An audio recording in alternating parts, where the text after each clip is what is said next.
I can't stress enough how important it is, guys, to listen to these Tuesdays and Thursday calls. Like, I didn't do anything about backlinks today. I didn't do anything about leads today. I didn't do anything about website design, or I didn't, like, you guys know we can go 10 hours on Google business profiles and Gmail accounts and all of these other things. But understanding and becoming better at who you are and what you're doing and the way that you communicate and the way that you teach will just, like, it will transform. I did a live a couple of years ago where we went over and we talked about infomercials and how we did the 2-minute pitch and how guys like Billy Mays and the OxyClean guy and the guy that the Shazam Wow, and you go back and watch some of those people on YouTube and watch how they communicate and their excitement and their belief in the product. It's not necessarily the product. Obviously, they bring up the problem, they bring up the solution, but a lot of times it's the belief in their product, and it's their inflection, it's their voice, it's the guarantee, it's all these things. When you put all these things together, it becomes this irresistible offer of, oh, wait, if you buy now, you get XYZ, right? Go and look at some of those things. They're cheesy, right? They are, but go and look at YouTube, go search Billy Mays videos, watch how he comes across as trustworthy and connects. He's always smiling. He's always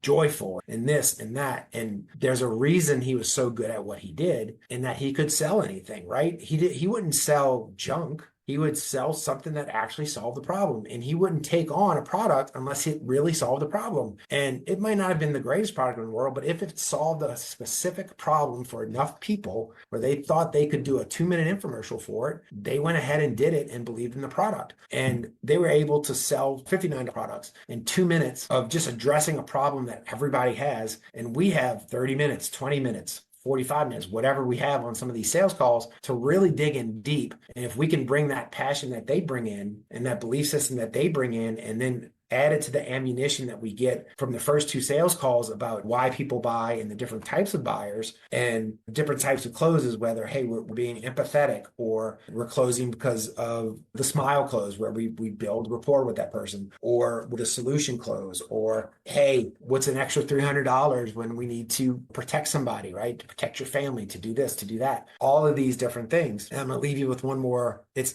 Billy Mays, Maze. So I'm going to leave you with this, and this is like a story Zig Ziglar had talked about, right? And so Zig Ziglar used to sell pots and pans. So they would do cooking demonstrations. And so he went to this farmhouse in, I don't know, Mississippi or something, and they had 7 kids, and he does the whole 9 yards. He does his whole presentation in front of the mom and the dad. And so the dad says, hey, look, we have 7 kids. I have been promising my wife for the last 10 years or whatever. I know you're a salesman and you make good money, and I'm sure you go home and you have a bathroom in your house, right? So this is probably in the 50s or the 60s, right? You have a bathroom in your house. We don't have a bathroom in the house. So they were still using the outhouse. And I've been promising my wife for the last 7 years or 5 years or whatever it was, we're going to save up enough money to put a bathroom in this house. And I'm not spending $1 on anything until I do that. He says, and I got the money for that bathroom right here. Tells Zig Ziglar, I got the money right here for that bathroom, and I'm not spending a nickel more. And Zig Ziglar made the mistake of being empathetic with that and was like, geez, and you promised your wife for 5 years, right? I understand that. And he left, and they were on pretty good terms. And so he left, he didn't get the sale. The following day or a couple of days later, he runs into the guy's sister. And so he's talking to the sister, and he's, oh, how's your dad?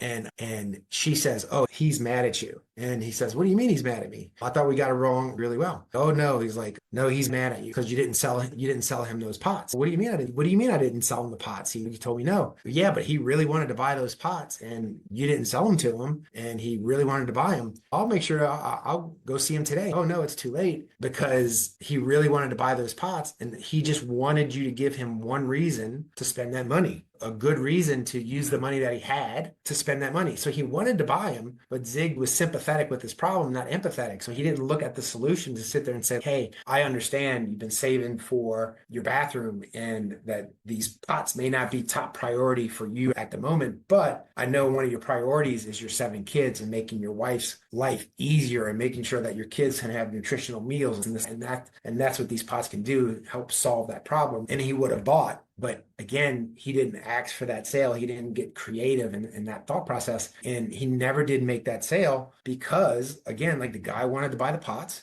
But that first reflection was like, no, I can't because I promised my wife this and here's that money for that. He didn't go into detail and become empathetic and look at it from the outside and sit there and say, okay, let's figure out something else or moving forward is how long will it take, right, for you to make up the money on these pots to get your bathroom or whatever. And so finding solutions to not only the people's business problems, but solutions to their arguments and the solutions to what's going on. And you're not going to win them all, but don't be afraid to ask for the money and don't be afraid to explore creative ways for you to make sure that you can help your client solve the problem.